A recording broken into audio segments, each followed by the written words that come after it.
My brother's wife was very happy just one day after he passed away. She said, "I will get a lot of money from his will, so I can have fun with my lover forever." Her friends and family chuckled. Then I asked her, "Didn't you know?" She replied, "Know what? You know how some people say blood is thicker than water? Well, let me tell you something. My older brother Adrian wasn't just family. He was my whole damn world. I'm Marcus Wynn, 32 years old, and I've been teaching high school English in Kobe for the past 8 years. But none of that matters compared to who my brother was. Adrian was one of those guys you meet maybe once in a lifetime if you're lucky. Hell, most people never meet someone like him at all. He was a trauma surgeon over in Osaka, about an hour away from where I lived. And man, when I tell you he was good at what he did, I mean he was the kind of doctor other doctors talked about in hushed, respectful tones. Smart as a whip, calm under pressure, and patient in ways that would make a saint jealous. While I was dealing with teenagers who thought Shakespeare was some dead guy who wrote boring stuff, Adrian was literally saving lives every single day. We weren't always this close, though. When we were kids, he was the responsible one, and I was the screw-up. You know the type, getting into fights at school, skipping classes, dating girls our parents hated. But everything changed when Mom and Dad died in that car accident when I was 19. One minute, I'm this cocky college kid thinking I know everything. And the next minute, I'm standing in a funeral home wondering what the hell I'm supposed to do with my life. That's when Adrian stepped up. He was only 25 then, fresh out of medical school and drowning in student loans. But he took one look at me falling apart and made a decision that changed both our lives. He moved back home, got a job at the local hospital, and basically became my parent, my mentor, and my best friend all rolled into one. He helped me get my act together, paid for me to finish college when I couldn't afford it, and when I went through that messy divorce 3 years ago. Yeah, turns out marrying your high school girlfriend isn't always the brilliant idea you think it is. Adrian was right there with a couch to crash on and enough beer to drown my sorrows. The thing about Adrian was, he never made you feel like you owed him anything. Never threw it in your face, never made you feel small. He just had this way of being there when you needed him most. Like he had some kind of radar for when people were struggling. I used to joke that he collected broken people the way some folks collect stamps, but the truth was, he just couldn't stand seeing anyone suffer if he could do something about it. But here's the thing that always bugged me about my brother. He was too damn good for his own good sometimes. Case in point, his wife, Alara. Jesus, where do I even start with that woman? Look, I'll give credit where it's due.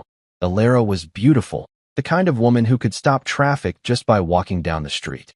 Long black hair that always looked like she'd just stepped out of some fancy salon, legs that went on for miles, and this smile that could charm the pants off a priest. Everyone who met her gushed about how lucky Adrian was, how gorgeous she was, how graceful and charming and perfect. But I saw through that act from day one. Maybe it was because I was a teacher and had gotten pretty good at spotting kids who were putting on a show, or maybe it was just big brother instinct. But something about Alara always felt off to me. Behind all that beauty and charm was something cold, calculating. She reminded me of a razor blade wrapped in silk, pretty to look at, but dangerous as hell if you got too close. Alara cared about 3 things and 3 things only: money, status, and control. She wanted the biggest house, the nicest car, the most expensive clothes. She wanted to be seen at all the right places with all the right people. And she wanted Adrian to be her ticket to that lifestyle. The woman treated marriage like it was some kind of business transaction, and my brother was just the poor sucker who signed on the dotted line. Don't get me wrong, Adrian wasn't stupid. He saw the signs. I know he did because we'd talk sometimes, late at night over a beer, and he'd get this look in his eyes like he was carrying around some heavy secret. But Adrian was the kind of man who believed in people, who thought love could fix anything if you just tried hard enough. He kept hoping Alara would change, kept thinking that if he just loved her enough, treated her well enough, gave her enough, she'd eventually become the woman he thought he'd married. That's the thing about good men like my brother. They don't understand that some people are just broken in ways that can't be fixed. They think everyone has the same heart they do, the same capacity for love and loyalty and sacrifice. Adrian would have walked through fire for that woman, and deep down, I think we both knew she wouldn't cross the street to help him if he was bleeding out on the pavement. But he loved her anyway. Or maybe he loved the idea of her, the potential he saw in her. Either way, He was committed to making it work, even when it was obvious to everyone else that Alara was already planning her exit strategy. That's just who Adrian was. Loyal to a fault, hopeful beyond reason, and too damn good for a world full of people like his wife. You know how they say hindsight is 20/20? Well, looking back now, I can see all the red flags waving like crazy in those last few months before Adrian died. But at the time, I was just a concerned little brother trying to figure out why the strongest man I knew suddenly looked like he was carrying the weight of the world on his shoulders. It started around February, maybe 3 months before everything went to hell. I'd driven over to Osaka to grab dinner with Adrian like we did every couple of weeks. Our little tradition that kept us connected despite living in different cities. We usually hit up this hole-in-the-wall ramen joint near the hospital where Adrian could unwind after his brutal shifts. The guy lived on maybe 4 hours of sleep on a good day, but he always made time for our dinners. But that night was different. When Adrian walked into the restaurant, I almost didn't recognize him. My brother had always been lean. Surgeons don't exactly have time for regular meals. But this was something else entirely. His face looked gaunt, almost hollow, and his scrubs hung off him like he was a kid playing dress-up in his dad's clothes. The dark circles under his eyes were so pronounced they looked like bruises, and when he sat down across from me, I could see his hands trembling slightly as he reached for his chopsticks. "Jesus, Adrian," I said, trying to keep my voice light, but failing miserably. "When's the last time you ate an actual meal? You look like you've been living on coffee and those terrible hospital vending machine sandwiches." He flashed me that trademark smile of his, the one that used to reassure patients' families in the waiting room, but it didn't reach his eyes this time. "Just been pulling some long shifts lately, Marcus. You know how it is during flu season. Everyone's getting sick, and we're short-staffed as usual." I wanted to believe him. God, I wanted to believe him so badly because the alternative was too scary to think about. But I'd been around Adrian my whole life, and I knew when my brother was feeding me a line of bullshit. This wasn't exhaustion from work. This was something deeper, something that was eating away at him from the inside out. "Come on, man," I pressed, leaning forward across the small table. "This is me you're talking to. I've seen you work 18-hour days and still have energy to help me move apartments. What's really going on?" Adrian's smile faltered for just a second, and I caught a glimpse of something in his eyes. Pain, maybe, or fear. But then that damn wall went back up, and he was deflecting again. "Really, little brother, I'm fine. Just need to catch up on some sleep. Maybe take a weekend off when things slowed down at the hospital." I knew I wasn't going to get anything more out of him that night, so I let it drop. But I kept watching him throughout dinner, noticing how he barely touched his food, how he kept checking his phone with this anxious expression, how he seemed a million miles away even when he was laughing at my stories about the ridiculous things my students did in class. Meanwhile, Alara was living her best life all over social media. While my brother was wasting away to nothing, his wife was posting Instagram stories from designer boutiques in downtown Osaka, flashing around handbags that probably cost more than I made in a month. She was always somewhere fabulous, getting her nails done at some upscale salon, having lunch at trendy restaurants with friends I'd never heard of, attending fashion shows and art gallery openings like she was some kind of socialite. What really got at me, though, was how she was never with Adrian in any of these posts. Not once. Here's this woman married to one of the most respected surgeons in the city, and you'd never know it from looking at her online presence. Her Instagram feed was all about her outfits, her adventures, her supposedly glamorous lifestyle. She'd post pictures of expensive meals with captions like, "Living my best life," but Adrian was nowhere to be found. It was like she was married to a ghost, or worse, like she wanted people to forget she was married at all. I started paying closer attention to their family gatherings after that dinner. Alara would show up late to everything. My birthday dinner, our monthly family get-togethers, even Adrian's hospital Christmas party. She always had an excuse ready, delivered with that practiced smile and a little laugh like it was all just so amusing. "Sorry I'm late, everyone. I had a last-minute photo shoot for this amazing new brand I'm collaborating with." Or, "You wouldn't believe the traffic coming back from my spa weekend in Kyoto. Totally worth it though. I feel like a new woman." She'd flutter in wearing something expensive and perfectly coordinated, air kiss everyone like we were all old friends, and then spend the entire evening on her phone, presumably managing her brand partnerships. or whatever the hell she called her Instagram hustle. Adrian would just watch her with this sad, resigned expression that broke my heart. When I'd catch his eye across the room, he'd shrug slightly and give me a look that said, "What can you do?" But I could see it was killing him inside. One night after Alara had missed another family dinner, something about a super important meeting with a potential sponsor, I finally worked up the courage to say something to Adrian. We were sitting on his back porch, nursing a couple of beers and watching the sunset, when I decided to stop dancing around the elephant in the room. "Adrian," I said carefully, "I hope you don't mind me asking, but is everything okay with you and Alara? I mean, she seems to be doing her own thing a lot lately." My brother was quiet for a long moment, staring out at the small garden he'd been working on for years. When he finally spoke, his voice was so soft I almost missed it. "She's chasing her own kind of peace, Marcus," he said. "I can't fault her for that." The way he said it, like he was talking about someone who was already gone, someone he was already mourning, should have been my wake-up call right there. But I was too focused on being supportive, too worried about overstepping boundaries, to push harder. I thought I was being a good brother by respecting his privacy. Looking back now, I realize Adrian was already preparing for something. He was already letting go.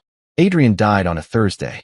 A cold, miserable Thursday in late April when the rain wouldn't stop falling and the whole world felt like it was crying. Stomach cancer, the doctors told me later. Stage 4. He'd been fighting it for months while pretending everything was fine, going to work every day, saving other people's lives while his own was slipping away. That was Adrian for you. Always putting everyone else first, even when he was dying. I got the call at 6 in the morning from Dr. Camera, Adrian's best friend at the hospital. My brother had passed peacefully in his sleep, he said. No pain at the end, thank God. Just gone. Like he'd decided it was time to stop fighting and finally rest. I spent that entire day in a fog, making phone calls, handling arrangements, trying to wrap my head around the fact that the most important person in my life was just gone. I called Alara, of course. She answered on the 4th ring, sounding annoyed, like I'd interrupted something important. "Marcus? Why are you calling so early?" "Alara," I said, my voice cracking despite my best efforts to stay strong. "It's Adrian. He passed away last night." There was silence on the other end. Not the shocked, devastated silence you'd expect from a grieving widow. Just silence. Like she was processing information, calculating her next move. "Oh," she finally said.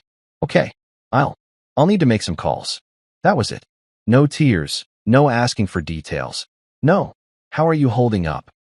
Just a cold, businesslike acknowledgement that her husband was dead and she had things to handle. I should have known right then what kind of person I was dealing with. The next day, Friday, barely 24 hours after my brother took his last breath, Alara threw what she called a celebration of life. Not a funeral, not a memorial service, but a goddamn celebration at some trendy rooftop lounge in Kyoto that probably cost more to rent for an afternoon than most people make in a month. I almost didn't go. I wanted to grieve properly, quietly, the way Adrian would have wanted. But something about the whole thing felt wrong, and I needed to see for myself what Alara was really up to. The venue was everything you'd expect from someone like Alara.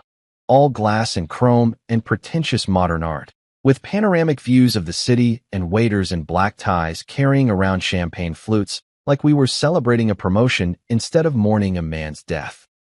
There were maybe 50 people there, mostly Alara's friends and some colleagues from Adrian's hospital who looked as confused as I felt. And there was Alara, holding court in the center of it all, wearing a flowing white dress that probably cost more than my monthly salary. White. To her husband's memorial service. Her heels clicked against the polished concrete floor as she moved from group to group, air-kissing and laughing like she was hosting some kind of networking event. I grabbed a beer from the bar, because if I was going to get through this nightmare, I was going to need alcohol, and tried to blend into the background. But it was impossible to ignore what was happening around me. This wasn't grief. This was performance art. Alara was playing the role of the beautiful, brave widow who was choosing to celebrate her late husband's life instead of mourning his death. It was all very Instagram-worthy and completely fucking disgusting. About an hour into this circus, I was standing near the floor-to-ceiling windows, staring out at the city and trying not to punch something, when I heard Alara's voice carrying across the room. She was standing near the bar with her best friend Lyra. this vapid wannabe influencer who made Alara look deep by comparison, and some guy I'd never seen before. Tall, dark hair, expensive suit, the kind of pretty boy douchebag who probably spent more on skincare products than I spent on groceries. Well, Alara was saying, her voice bright and cheerful as she raised her champagne flute. I guess now I get everything. The house, the savings, the insurance money. It's finally time for me and Leo to live the life we deserve. Leo. The guy I didn't recognize was Leo. And from the way he was looking at Alara, from the way his hand was resting possessively on the small of her back, it was pretty clear this wasn't some new friend she'd just met.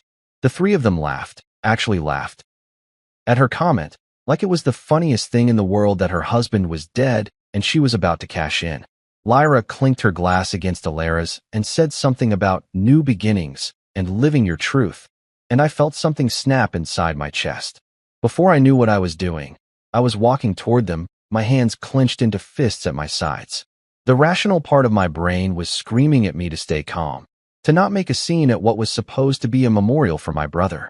But the rest of me, the part that loved Adrian more than anything in this world, wanted to grab Alara by her perfectly styled hair and tell everyone in that room exactly what kind of woman she really was.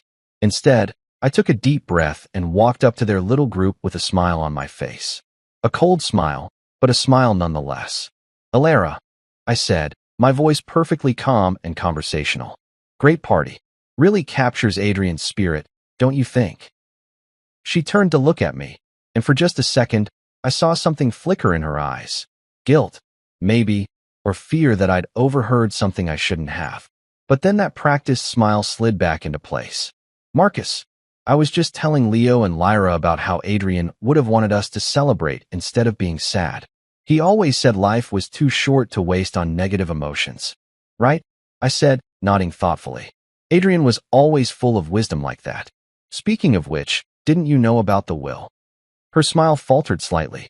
Lyra and Leo were looking back and forth between us like they were watching a tennis match, sensing the tension but not understanding what was happening.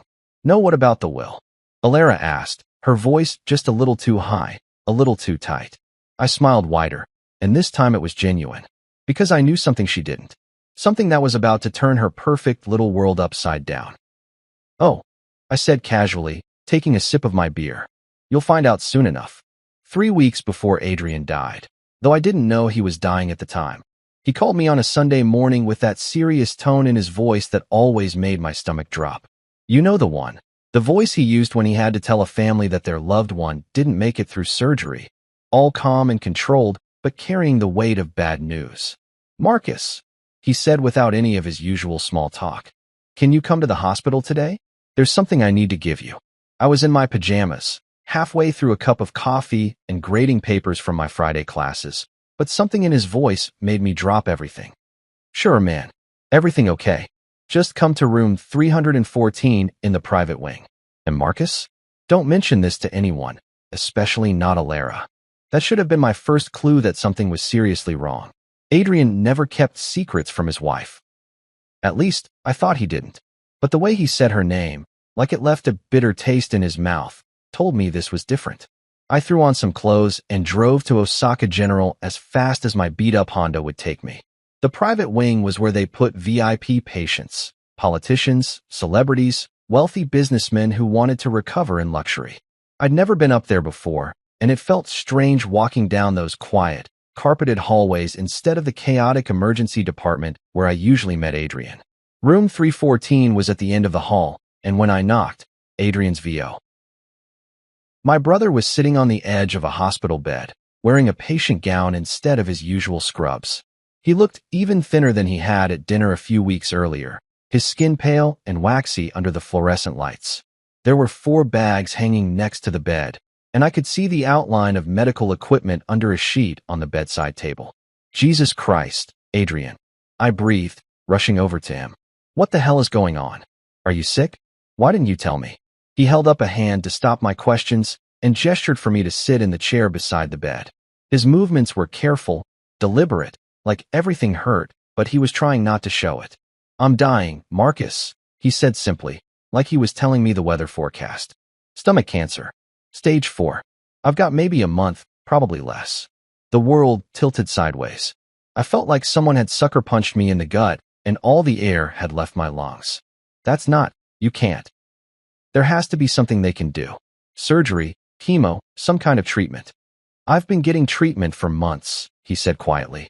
That's why I've been so tired, why I've lost weight. But it's too far advanced. It's in my liver now, my lymph nodes. I'm done fighting it. I wanted to argue with him, to tell him he couldn't give up, that there were specialists and experimental treatments and miracles that happened every day in hospitals. But I could see in his eyes that he'd already made peace with it. This wasn't my strong, invincible big brother anymore. This was a man who had looked death in the face and accepted what was coming. Why didn't you tell me sooner? I asked, my voice cracking. Why are you going through this alone? Because I needed time to get my affairs in order, he said, reaching into the bedside drawer and pulling out a thick manila folder. And because I needed to do this without Alara knowing. He handed me the folder, and I could see my name written on it in his careful handwriting. Inside were legal documents, financial statements, and a sealed letter with "For Marcus," read after written on the outside. What is this? I asked, though part of me was already starting to understand. My will, Adrian said. The new one I had drawn up 3 months ago. The old one left everything to Alara. But things change when you find out your wife is screwing around behind your back. The bottom dropped out of my world all over again. She's cheating on you? Adrian nodded, his expression calm, but his eyes betraying a deep sadness that broke my heart. His name is Leo. They've been together for almost a year. I hired a private investigator after I started getting suspicious about all her business trips and photo shoots. Got pictures, hotel receipts, text messages, the whole 9 yards. I felt rage building in my chest, hot and violent. Adrian, why didn't you confront her? Why didn't you kick her ass to the curb? Because I'm dying, he said simply. And because I wanted to handle this my way. On my terms. He gestured to the folder in my hands. The house goes to you. You'll take care of it better than she ever would. Most of my savings are going to establish a cancer research fund at the hospital. The life insurance policy? I canceled it last month. And as for Alara, he smiled, but it wasn't a happy expression. She gets the jewelry I bought her over the years. Call it a parting gift. I opened the letter with shaking hands and read it right there in that sterile hospital room. It was written in Adrian's precise handwriting, every word chosen carefully. Marcus, if you're reading this, then I'm gone and the truth is finally coming out. I know this will be hard for you to understand, but I need you to know that I'm not bitter about what Alara did. Disappointed, yes. Hurt, absolutely. But not bitter. She is who she is, and I chose to love her anyway. That was my mistake, not hers, asterisk. What I couldn't forgive was the lies. The way she looked me in the eye every day and pretended to be someone she wasn't. The way she planned to profit from my death, while she was already building a life with someone else. That kind of betrayal deserves consequences, asterisk. I've left you the house because I know you'll preserve the garden Mom planted, the memories we made there. I've left my money to help find a cure for the disease that's killing me because that feels like the right way to honor the life I've lived. And I've left Alara exactly what she gave me in return for my love. Beautiful things with no substance behind them. Asterisk. Don't feel sorry for me, little brother. I got to spend my life saving people. I got to help raise the best man I know, and I got to die with dignity on my own terms. Not everyone gets that kind of ending. Asterisk. Take care of yourself. And when the time comes. And you'll know when it is. Tell Alara I said, didn't you know? Asterisk. All my love, asterisk. Adrian asterisk. By the time I finished reading, tears were streaming down my face. Adrian reached over and squeezed my shoulder with what little strength he had left. Promise me something, he said. Promise me you won't tell her until after the funeral. Let her have her moment of thinking she's won. It'll make what comes next that much sweeter. I folded the letter carefully and put it back in the folder. I promise. 3 weeks later, Adrian was gone, and I had a front row seat to watch Alara's world come crashing down. 2 days after we buried Adrian in that quiet cemetery overlooking the hills he used to love, Alara strutted into the law offices of Yamamoto and Associates like she owned the damn place. I was already sitting in the conference room when she arrived, having been asked by Adrian's lawyer to be there for the reading of the will. Mr. Yamamoto was an old family friend who'd handled our parents' estate years ago, and he'd been the one to help Adrian draft his final wishes in those last months. Alara swept through the door wearing this sleek black designer suit that probably cost more than most people's cars, her hair pulled back in a perfect chignon and dark sunglasses perched on top of her head like a crown. She had her own lawyer with her, some slick-looking guy in an expensive tie who kept checking his Rolex. And trailing behind them was her mother, Mrs. Chun, a bitter old woman who'd never liked Adrian because he wasn't rich enough for her precious daughter. The three of them took seats across from me at the polished mahogany table, and I could practically see the dollar signs dancing in their eyes. Alara's lips were painted that signature crimson red she always wore, and she kept touching her wedding ring. Not out of sentiment, I realized, but like she was already calculating how much it would sell for. "Thank you all for coming," Mr. Yamamoto said, settling his reading glasses on his nose and opening the folder containing Adrian's will. "As you know, we're here to discuss the final wishes of Dr. Adrian Nguyen, who passed away on April 25th. Alara leaned forward slightly, that practiced sympathetic smile playing on her lips. Of course, Adrian always said he wanted to take care of everyone he loved. I'm sure he's made provisions for his family and for our future together. She shot a meaningful look at her lawyer, who nodded and pulled out a legal pad, ready to take notes on her inheritance. Mrs. Chun patted her daughter's hand and whispered something in Mandarin that made Alara's smile widen. They thought they were about to hit the jackpot. Mr. Yamamoto cleared his throat and began to read. "I, Adrian Michael Nguyen, being of sound mind and body, do hereby make this my last will and testament." The standard legal stuff followed. The revoking of previous wills, the appointment of executors, all the boring technical language that lawyers love. But I could see Alara getting antsy, her manicured fingers drumming silently on the table as she waited for the good stuff. Then Mr. Yamamoto got to the meat of it. "To my beloved brother Marcus, who has been my closest friend and greatest supporter throughout my life, I leave my house at 247 Sakura Drive, including all furnishings and the garden that our mother planted with her own hands. I also leave him my 2019 Toyota Camry and my collection of medical textbooks, knowing that he will preserve these memories of our family with the love and care they deserve." The color started draining from Alara's face, but she kept that smile frozen in place. Her lawyer scribbled furiously on his pad, probably calculating the value of the house. It was worth at least 3 million yen, sitting on prime real estate in one of Osaka's nicest neighborhoods. "Additionally, Mr. Yamamoto continued, I leave to Marcus the sum of 2 million yen from my personal savings account, to be used for his wedding and future happiness." Now Alara's mother was frowning, doing quick math in her head. That was a significant chunk of change that wasn't going to her daughter. "To the Osaka General Hospital Cancer Research Foundation, I bequeath the remainder of my savings, approximately 15 million yen, to be used for research into stomach cancer treatment and patient care. It is my hope that this donation will help other families avoid the pain that cancer brings." Alara's smile finally cracked. 15 million yen. Gone. Just like that. Given away to strangers when it could have been funding her Instagram lifestyle and expensive shopping trips. And finally, Mr. Yamamoto said, his voice taking on a slightly different tone as he reached the last section. "To my wife, Alara Chun Nguyen, I leave the jewelry collection I purchased for her during our marriage. These pieces represent the love I gave freely and the memories we shared. She may keep them as mementos of our time together." The silence in that room was deafening. Alara stared at the lawyer like he'd just spoken in ancient Greek, her mouth opening and closing without any sound coming out. Her own lawyer had stopped writing and was looking back and forth between his legal pad and the will like he couldn't believe what he was hearing. "I'm sorry," Alara finally managed, her voice tight and strained. "Could you repeat that last part?" "About my inheritance." Mr. Yamamoto adjusted his glasses and read it again, word for word. "To my wife, Alara Chun Nguyen, I leave the jewelry collection I purchased for her during our marriage." "That's it," Mrs. Chin shrieked, her composure finally cracking. "Jewelry? What about the house? What about the money? What about the life insurance?" "There is no life insurance policy," Mr. Yamamoto said calmly. Dr. When canceled at approximately 1 month before his death. Alara shot to her feet, so fast her chair rolled backward and hit the wall. "This is impossible. This has to be a mistake." Adrian would never do this to me. I'd been sitting quietly through the whole thing, watching the show with the kind of grim satisfaction that probably made me a terrible person. But when Alara started yelling, when she started acting like she was the victim in all this, something inside me snapped.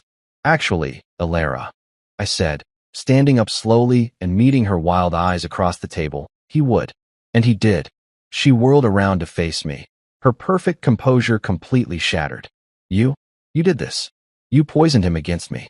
You convinced him to change the will. I didn't have to convince him of anything, I said, pulling out my phone and scrolling to the photos the private investigator had taken. Photos of her and Leo holding hands outside a hotel. Photos of them kissing in restaurant booths. Photos of them looking very much like a couple who'd been together for a long time. I slid the phone across the table. He already knew about Leo. The blood drained completely from Alara's face as she stared at the screen. Her mother grabbed the phone and gasped, her hand flying to her chest in dramatic fashion. Even Alara's lawyer was leaning over to look, his professional composure slipping as he realized his client had been caught red-handed. "Didn't you know, Alara?" I asked, using the exact words Adrian had written in his letter. He already knew about everything. She collapsed back into her chair like a marionette whose strings had been cut, staring at the photos with a mixture of shock and dawning horror. Because now she understood, Adrian hadn't died a fool. He'd died knowing exactly who she was and what she'd done. And he'd planned his revenge with the same careful precision he'd used to save lives in the operating room. Her lawyer cleared his throat uncomfortably. "Perhaps we should discuss contesting the will." "On what grounds?" Mr. Yamamoto interrupted smoothly. Dr. Wynn was of sound mind when he made these changes. He underwent a psychiatric evaluation as part of the process to ensure there was no undue influence or mental impairment. The will is ironclad.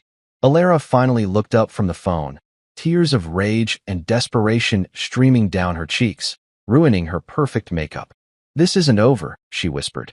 "But we all knew it was. I should have known Alara wouldn't go down without a fight." The woman had built her entire life on manipulation and getting what she wanted through charm, tears, or tantrums, whatever worked in the moment. So when the will reading didn't go her way, when she realized that Adrian had outplayed her from beyond the grave, she did what entitled people always do when they don't get their way. She decided to make everyone else's life hell. It was a Tuesday morning, about a week after the legal smackdown at Yamamoto and Associates, and I was at work trying to teach my third-period students about symbolism in The Great Gatsby. Ironic, really, considering I was living through my own story about greed and the corrupting power of wealth. I was just explaining how the green light represented Gatsby's impossible dreams when my phone started buzzing with texts from my assistant principal. "Emergency at your store. Need you there ASAP." See, teaching high school English doesn't exactly pay the bills in modern Japan, so I'd opened a small jewelry store a few years back. Nothing fancy. Just a little place in downtown Kobe where I sold estate pieces and did repairs. It wasn't making me rich, but it kept the lights on and gave me something to do during summer breaks. Most days, my part-time employee Keiko could handle things just fine. But apparently, today wasn't most days.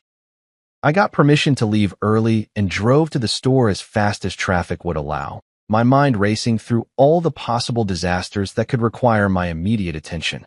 Robbery? Fire? Health inspector?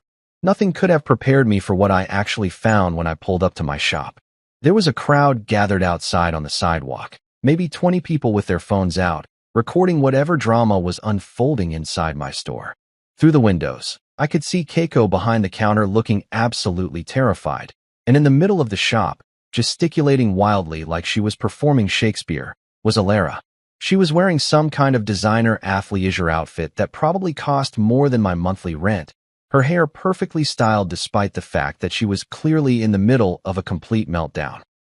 Her voice was loud enough to be heard through the glass windows, and from what I could catch as I pushed through the crowd of rubberneckers, she was putting on quite a show. "Poisoned my husband against me. He manipulated a dying man to steal what was rightfully mine." I took a deep breath, straightened my tie, and walked into my own store like I was entering a war zone. "Alara," I said calmly, trying to project the same kind of authority I used when breaking up fights between teenagers. "What exactly are you doing in my store?" She whirled around to face me. and I was shocked by how different she looked from the composed woman who'd sat across from me at the lawyer's office just a week ago. Her eyes were red-rimmed and wild, her makeup slightly smudged, and there was a manic energy radiating off her that made everyone in the store take a step back. "There he is," she shrieked, pointing at me like I was some kind of criminal. "The man who destroyed my life. You tricked Adrian into changing his will. You filled his head with lies about me." The crowd outside was eating this up, phones pressed against the windows, probably live-streaming the whole thing to social media. I could see a few customers who'd been browsing my jewelry cases now backing toward the door, clearly wanting no part of whatever this was. "Ma'am," I said, keeping my voice level and professional, "I'm going to need you to lower your voice, or I'll have to ask you to leave. You're disturbing my customers." "Disturbing your customers?" She laughed, but it wasn't a pleasant sound. "You stole my house. You stole my money. You turned my own husband against me with your lies and manipulation." That's when I noticed the necklace she was wearing. It was an emerald choker that I recognized immediately. Adrian had commissioned it from a jeweler in Tokyo for their second wedding anniversary. He'd shown me pictures when he picked it up, so proud of how beautiful it looked, so excited to surprise Alara with something special. The emeralds were real, the setting was platinum, and the whole piece had cost him nearly 6 months' salary. But here was Alara, wearing it like some kind of trophy while she screamed about being robbed. Wearing the symbol of my brother's love for her, while she publicly trashed his memory and accused me of crimes I didn't commit. Something cold and hard settled in my chest as I looked at that necklace glinting under the store's fluorescent lights. "You didn't lose money, Alara," I said, my voice dropping to almost a whisper. The store went completely quiet. Even the people outside seemed to lean in to hear what I was going to say next. "You lost Adrian, but it seems like you never even noticed he was gone." For a split second, her mask slipped. I saw something flicker across her face. Guilt, maybe, or shame. Before the anger rushed back in to cover it up. "How dare you," she snarled. "Adrian loved me. He would never have done this if you hadn't gotten in his head." "Adrian knew about Leo," I said simply. The color drained from her face. Around us, I could hear people whispering, trying to figure out who Leo was and what he had to do with anything. Keiko was staring at me with wide eyes, probably wondering if she should call the police. "He knew about the hotel rooms," I continued, pulling out my phone and scrolling to the photos. "He knew about the expensive dinners you charged to his credit card while you were with your boyfriend. He knew about all of it, Alara. The will wasn't about me manipulating him. It was about him finally seeing you for who you really are." She was shaking now, whether from rage or humiliation, I couldn't tell. But she wasn't done yet.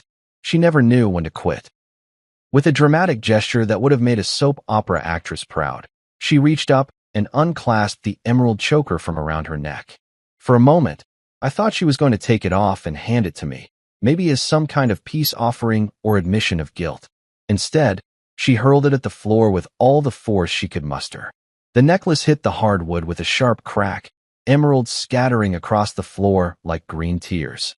One of the stones rolled under a display case. Another came to rest near my feet. The platinum chain lay twisted and broken, catching the light in a way that made it look like a small, dead snake. "There," she screamed. "Keep your precious jewelry. Keep everything. I don't need any of it." She stormed toward the door, pushing past the crowd of onlookers who quickly moved out of her way. But just before she reached the exit, she turned back one more time. "This isn't over, Marcus. You think you've won, but you have no idea what you've gotten yourself into." And then she was gone, leaving nothing behind but scattered emeralds, a room full of shocked witnesses, and the lingering scent of her expensive perfume. I knelt down and carefully began collecting the pieces of the necklace, my brother's last gift to the woman who'd broken his heart. As I gathered up the emeralds, I couldn't help but think that this was probably the most honest thing Alara had ever done. Because just like that necklace, her marriage to Adrian had been something beautiful that she'd destroyed with her own hands. The only difference was, Adrian had seen it coming. You know what they say about assuming? It makes an ass out of you and me. But in Alara's case, her assumptions about Adrian's finances were about to bite her in ways she never saw coming. See, while she was busy planning her post-funeral shopping sprees and dreaming about the luxury lifestyle she thought she'd finally be able to afford, Adrian had been quietly dismantling the financial empire she thought she was inheriting. The first sign that something was seriously wrong came about 2 weeks after her dramatic performance at my jewelry store. I was grading papers at home when my phone rang with an unknown number. I almost didn't answer. Telemarketers had been calling nonstop since Adrian's death, somehow thinking I'd inherited his doctor's salary and would be interested in their premium investment opportunities. But something made me pick up on the fourth ring. Marcus. The voice was shaky, desperate, and barely recognizable. It took me a moment to realize it was Alara. "What do you want, Alara?" I asked, not bothering to hide the exhaustion in my voice.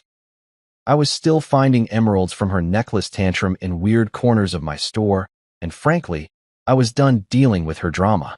"I need to talk to you," she said, and I could hear her crying. Not the pretty, delicate tears she used to manipulate people, but the ugly, desperate kind that comes when your whole world is falling apart. "Please, I think there's been a mistake." Part of me wanted to hang up right then and there. After everything she'd put Adrian through, after the way she treated his memory and blamed me for her problems, she deserved whatever was happening to her. But curiosity got the better of me. "What kind of mistake?" I asked. "The debts," she whispered. "There are so many debts, Marcus. I don't understand where they all came from." And that's when I started laughing. Not because it was funny.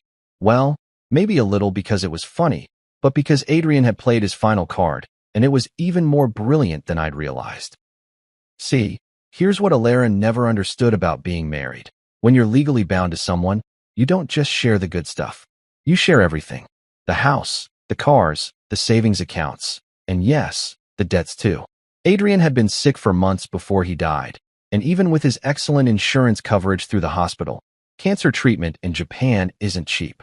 Experimental medications, specialist consultations, private room fees for those last few weeks when he wanted to die with dignity instead of in a crowded ward. It all added up. But here's the kicker. Adrian had been paying for all of it out of pocket instead of dipping into their joint savings account. Why? Because he didn't want Alara to know he was dying until he was ready to tell her on his terms. The hospital bills alone were staggering. Nearly 8 million yen that he'd racked up in those final months.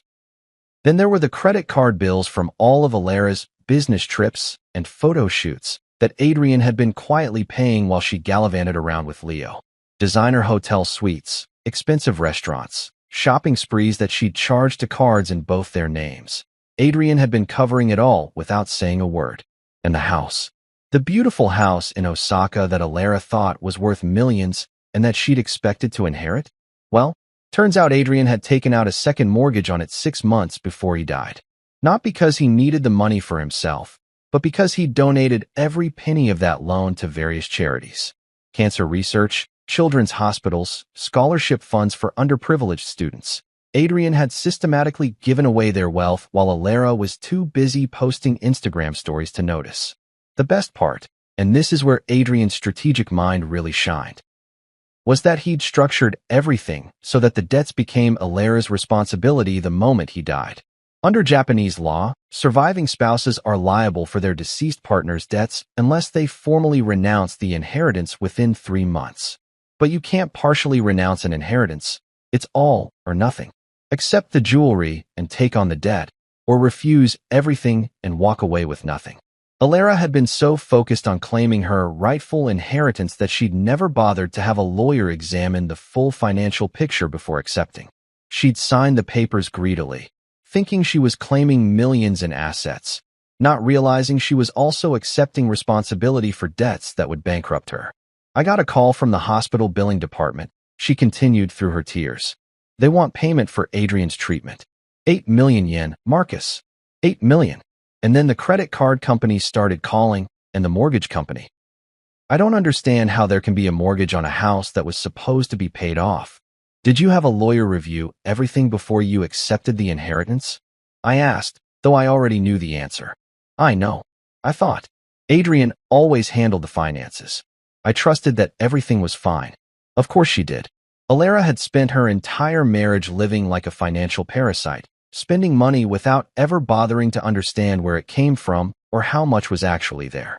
She'd assumed that Adrian's doctor salary meant unlimited funds for her lifestyle, never bothering to look at bank statements or ask questions about their actual financial situation. "So what do you want from me?" I asked. Help me, she pleaded. I can't pay these bills. I don't have that kind of money. Maybe we could sell the house and split the proceeds? You got it in the will, but surely you'd be willing to help Adrian's widow. I had to bite my tongue to keep from laughing again. Alara, there is no house. Not anymore. What do you mean there's no house? I mean, Adrian transferred ownership to me 3 months before he died, along with all the debt associated with it. The house you thought you were inheriting? I've owned it since February. And the mortgage you're suddenly responsible for?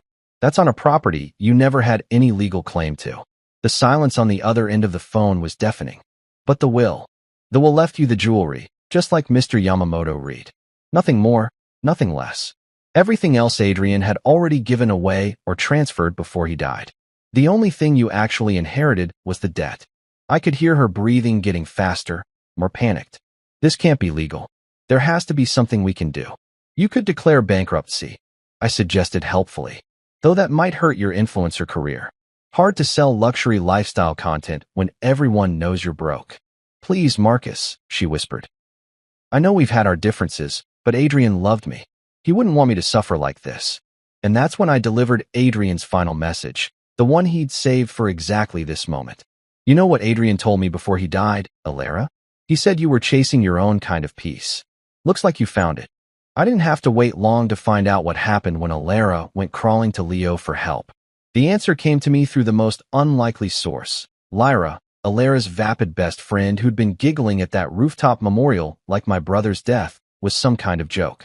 Turns out, even fake friends love to gossip when the drama gets juicy enough. I was having lunch at a cafe near my school when I overheard her talking to another woman at the table behind me. Lyra's voice was loud and theatrical, the way people talk when they want to be overheard, and she was clearly enjoying being the center of attention as she spilled all of Alara's secrets. Oh my God, you should have seen her face when Leo told her he was moving back to Tokyo, Lyra was saying, her voice dripping with fake sympathy. Like, she actually thought he was going to stick around and help her pay off all those debts. Can you imagine? The man was only with her because he thought she was rich. I put down my sandwich and listened more carefully, my back still turned to their table. But didn't Leo love her? The other woman asked. I mean, they seemed so happy together at all those parties. Lyra laughed, that same cruel sound I'd heard at the memorial. Love? Honey, Leo was a personal trainer who drove a 10-year-old Honda and lived in his ex-girlfriend's apartment. You think he was with Alara for her sparkling personality? He was dating a doctor's wife who posted pictures of designer handbags and 5-star restaurants every day. Of course he thought she had money. The pieces were falling into place, painting a picture that was both pathetic and oddly satisfying. Leo hadn't been some great love affair. He'd been a gold digger just like Alara, except he'd been smart enough to bail when he realized the gold mine was actually fool's pyrite. When did he leave? The friend asked, clearly eating up every detail of the drama. About 3 weeks ago, Lyra said. Right after Alara told him about the will and the debts. She called him crying, begging him to move in with her and help her figure out how to pay for everything. You know what he said? He said he needed space to think about their relationship and that maybe they should take a break while she sorted out her finances. I had to cover my mouth to keep from snorting with laughter. Leo had delivered the classic breakup lines, the kind you use when you want to dump someone but don't have the balls to be honest about why. That's so brutal, the friend said, but she sounded more entertained than sympathetic. Oh, it gets worse, Lyra continued, clearly relishing her role as the messenger of bad news. Alara found out he'd been posting on dating apps the whole time they were together. His profile said he was looking for successful, financially independent women who know how to have fun. The man was literally shopping for his next sugar mama while he was sleeping with her. The irony was so thick you could cut it with a knife. Alara had been cheating on my brother with a guy who was cheating on her with whoever else he could find. It was like some twisted version of karma where everyone gets exactly what they deserve. And now, the friend prompted. Now she's completely alone, Lyra said. And for the first time, there was actually a note of something that might have been genuine concern in her voice. Leo blocked her on everything. Instagram, phone, even Venmo when she tried to ask him for money. Most of our other friends have kind of distanced themselves too. I mean, what are you supposed to say to someone whose whole life just imploded? I turned slightly in my seat and caught a glimpse of Lyra's face. Even she looked uncomfortable talking about it, like she was finally realizing that her friend's situation had moved beyond juicy gossip into actual tragedy. She had to move out of that gorgeous apartment in downtown Osaka, Lyra continued. Couldn't afford the rent without Adrian's income. Now she's living in some tiny place on the outskirts of the city, and she got a job at one of those fast fashion boutiques in the mall. Can you imagine?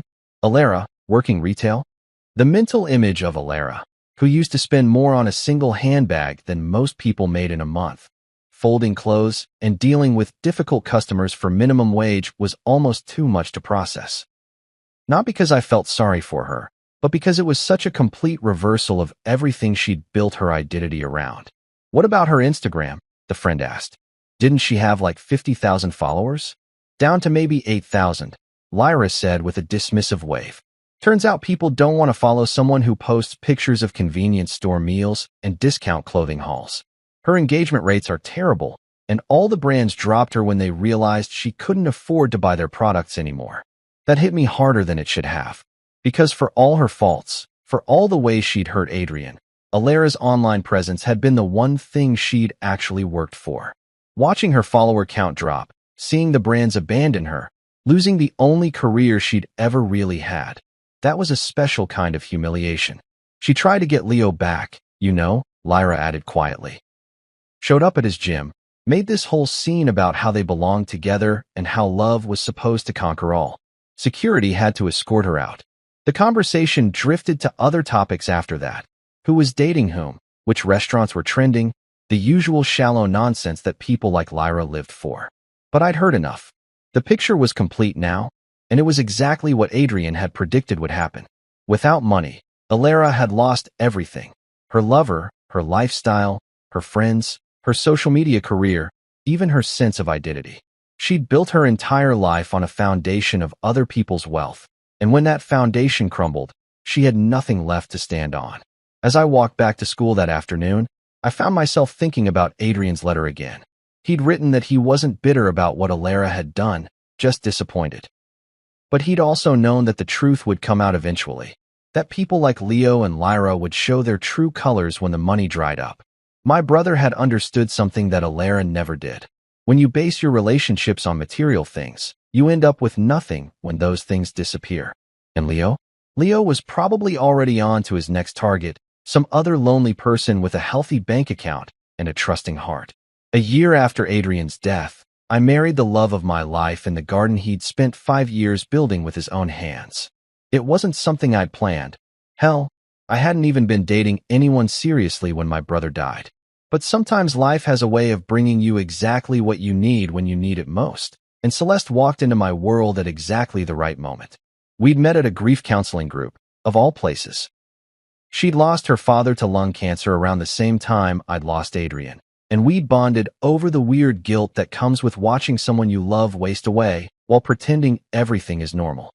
She was a nurse at a children's hospital in Kobe, which meant she understood the weight that medical professionals carry, the way they give so much of themselves to saving others that sometimes there's nothing left for their own families. Celeste was everything Alara wasn't: genuine, kind, completely uninterested in material things. She drove a beat-up Nissan that was older than some of my students, lived in a studio apartment that could fit inside Adrian's master bedroom, and her idea of a perfect date was cooking dinner together and watching old movies on her laptop. When I told her about the house I'd inherited, about the money Adrian had left for my future, she didn't get that calculating look in her eyes that I'd seen so many times with Alara. Instead, she asked if I was okay with living somewhere that held so many memories of my brother.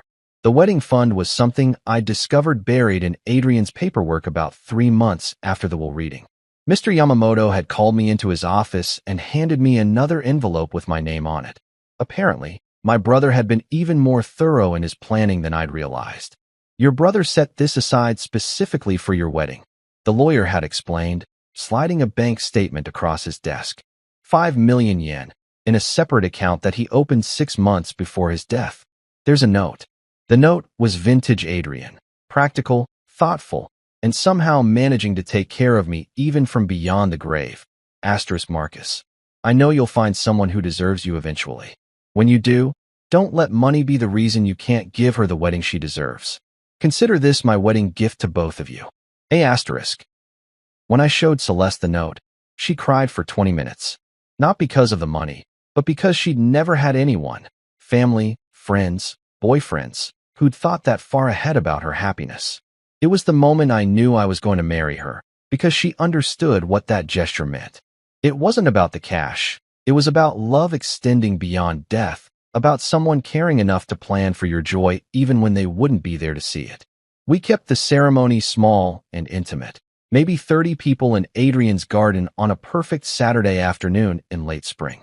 The cherry trees he'd planted were in full bloom, creating a canopy of pink and white petals that fell like snow every time the breeze picked up.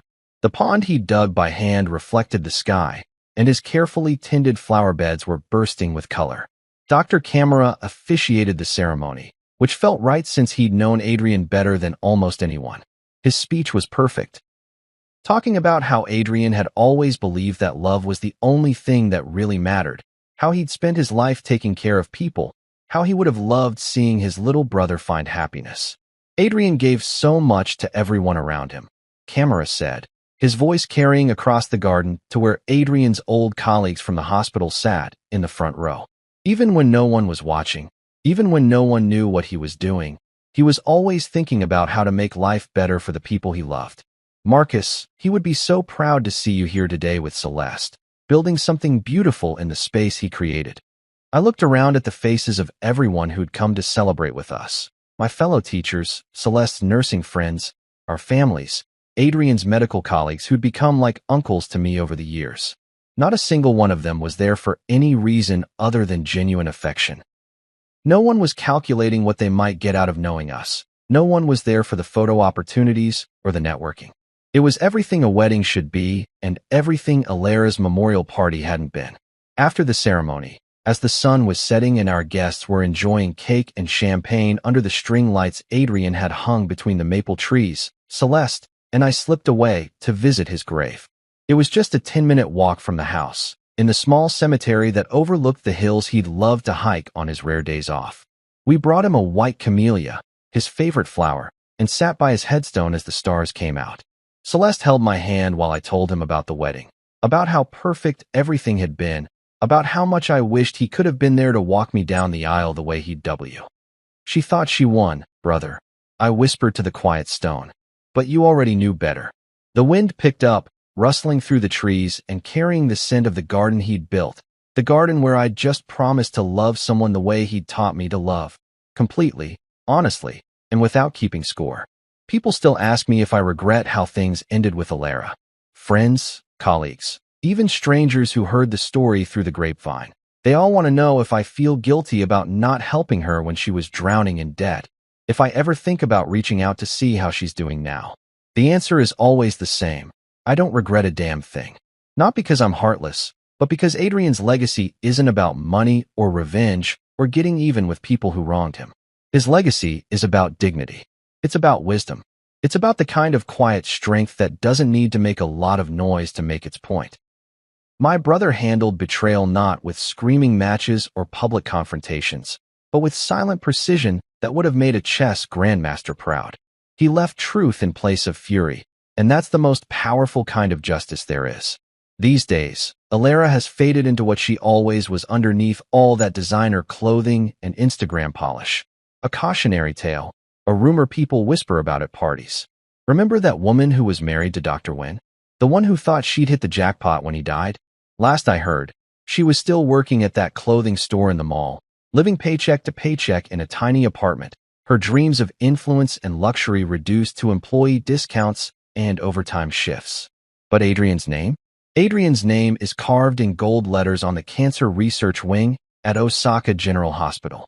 That's where his money went, every yen he'd saved, every penny he'd planned to leave behind. The Adrian Wen Research Center is already making breakthroughs in stomach cancer treatment, already saving lives, already ensuring that other families might not have to go through what we did. That's where his heart always was.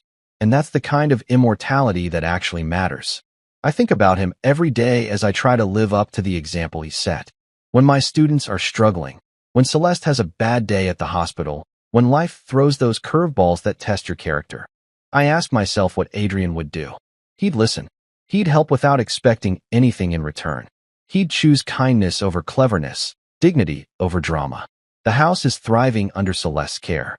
She's got a green thumb that puts even Adrian's gardening skills to shame, and the flowers he planted are more beautiful than ever. We've added a vegetable garden where he used to keep his tool shed, and every harvest reminds me that good things grow when you plant them with love and tend them with patience. Sometimes I catch myself wondering what would have happened if Adrian had confronted Alara directly, if he'd called her out on her affair and demanded a divorce while he was still alive. But then I remember his letter, the way he'd chosen to handle everything with such careful thought, and I realize he'd gotten exactly the ending he wanted.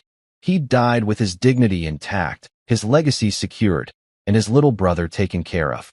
He'd let Alara dig her own grave, metaphorically speaking, and then handed her the shovel.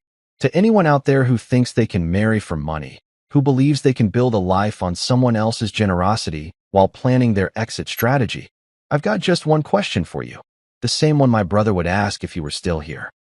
Didn't you know that love built on lies never lasts, and that the truth always finds a way to come out in the end? Because it does. It always does.